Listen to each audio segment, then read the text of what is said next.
Hello दोस्तों, मैं Kuku study point से आज हम लेकर के आए हैं अघोष, सघोष, ठीक, अल्पप्राण, महाप्राण। तो अघोष, सघोष ये होते हैं हमारे हिंदी वर्णमाला का ही एक भाग होता है, ठीक।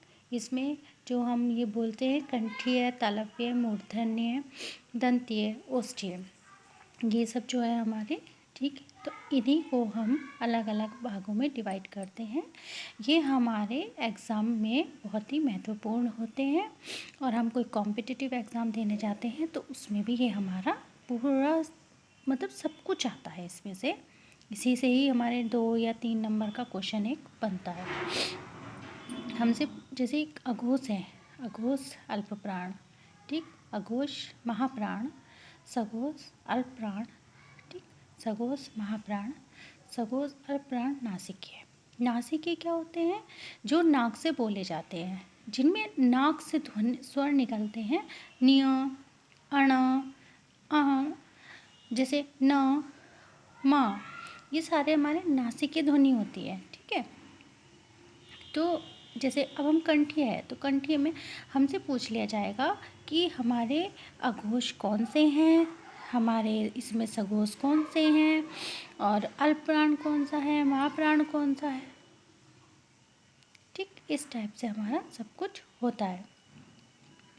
तो जैसे हमारे अल्पप्राण हैं तो अल्पप्राण हमारा पहला, तीसरा और पांचवा होता है। महाप्राण कौन सा होता है? जो बचे 2, दूसरा और चौथा, ये हमारा महाप्राण होता है। अघोष व्यंजन कौन से होते हैं हमारे? क, ख, च, छ, ट, ठ, त, थ, प, फ और श, श, श भी होते हैं। क्या होते हैं हमारे? श, श, श, श, ये हमारे क्या होते हैं? अघोष व्यंजन होते हैं, ठीक। तो अब हम इसकी एक ट्रिक भी होती है, जैसे कि हम बोल सकते हैं कंठीय को के, तालव्य को टी, मूर्धन्य को एम, दंतीय को D, sorry my pen is not working, दंतीय को डी, ठीक है, ओष्ठ्य को ओ। तो हम इसको बोल सकते हैं KTM 2। इस तरह से हमें याद भी रहेगा।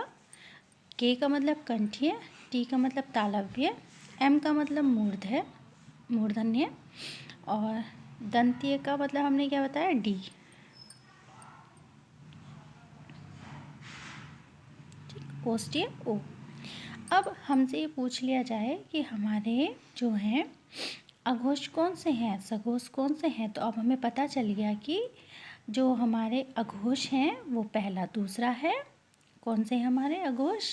पहला और दूसरा।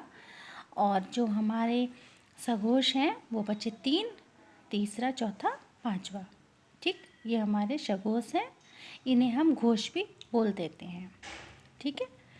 अब ये हमारी क्या हुई? एक सीरीज़ बन गई हमारे सघोष, अघोष, अल्पप्राण, महाप्राण की। अब आते हैं हम य, र, ल, व और ह तथा सारे स्वर घोष सघोष होते हैं, ठीक है, ठीक। जैसे कि मैंने अब मेंशन कर दिया, इसमें राइट डाउन मतलब लिख दिया है, श, श, श, ये जो 3 हैं उसम व्यंजन भी हैं हमारे, संघर्षीय व्यंजन भी कहलाते हैं, इन्हें हम अघोष भी कहते हैं। अब आते हैं य, र, ल, व, ह तथा सारे स्वर, जितने भी हमारे स्वर में आते हैं वॉवल्स, ये हमारे, सॉरी वॉवल्स नहीं बोल सकते क्योंकि वॉवल्स तो ओनली 5 होते हैं। तो जितने हमारे स्वर होते हैं वो सब हमारे इसमें घोष में आ जाते हैं, इसको सघोष भी बोलते हैं।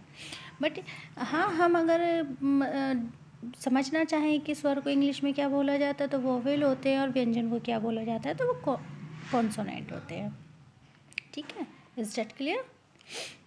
अगर आपको कोई डाउट है तो प्लीज़ कमेंट में पूछिए, मैं आपको बता दूँगी। अगर आपको बिल्कुल क्लियरिफिकेशन चाहिए तो मैं अपनी एक दूसरी वीडियो में भी बता दूँगी, लिख दूँगी इनको क्लियर करके, बट आप कमेंट बॉक्स में मुझे बताइएगा।